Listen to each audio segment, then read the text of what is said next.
गरीब मध्यवित्त श्रेणी छात्र छात्री को उपयुक्त तालीम प्रदान कर समाजर मुख्य स्रोत में सामिल कर लक्ष्य नहीं जय हिंद एकाडेमी 2021 मसीह तार प्रयास जारी रखी। खंडपड़ा अंचल एमती नाला किसी एकाडेमी जे आमे तो शिक्षागत योग्यता दौचु पिला समयानुक्रमे उक्त प्रतिष्ठान विद्यार्थी माने प्रशिक्षण पाई राज्य तथा केंद्र सरकार अधीन नियुक्ति पाई आसुछंती। एही क्रम खोर्धा जिला अधीन कलमाटी ग्रामर लीजा नायक आईटीबीपी रे नियुक्ति पाई अनुष्ठान पाई गौरव आनिछंती। नूतन भावे नियुक्ति प्रशिक्षार्थी को अनुष्ठान परिसर मान्यगण्य व्यक्ति गणमाध्यम प्रतिनिधि तथा बीजेपी नेत्री अर्चना दास उपस्थित में शुक्रवार संबर्धना ज्ञापन कर अनुष्ठान प्रतिष्ठाता शेख इद्रिस अनुष्ठान समस्त प्रशिक्षक प्रशिक्षिका मानक शुभेच्छा जणाइछंती।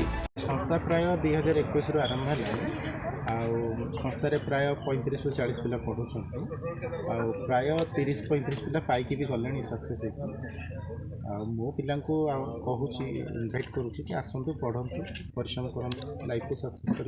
गत 3 वर्ष मध्य 25 रु ऊर्ध्व युवक युवती उक्त अनुष्ठान केंद्र तथा राज्य सरकार विभिन्न विभाग में कार्यरत अच्छा। लीजा नायक खोर्धा डिस्ट्रिक्ट आसी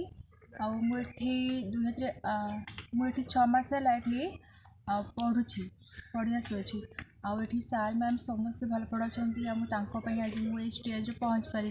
सूचना जोग्य सुदूर राजस्थान उत्तर प्रदेश पश्चिम बंग समेत राज्य विभिन्न स्थान प्रशिक्षार्थी माने प्रशिक्षण आसुवा जमापड़ी। जय हिंद एकाडेमी दीर्घ 2021 मसीहा कार्यकारी करुँची एठारे से किर्दिश जे कि एक सर्विसमैन सी आमर ये छोटिया अंचल खंडपड़ावासी ये जो छोटिया अवदान नहीं आज स्वप्न साकार कर जो थे कि गरीब ठारू मेधावी छात्र छात्री समस्त वर्गर पिलाने एठे आसिक पढ़ुंट पढ़ा सहित से चाकरी सहित बौद्धिक विज्ञान विकास करवा। खंडपड़ारू संग्राम केशर देव रिपोर्ट चाणक्य टीवी।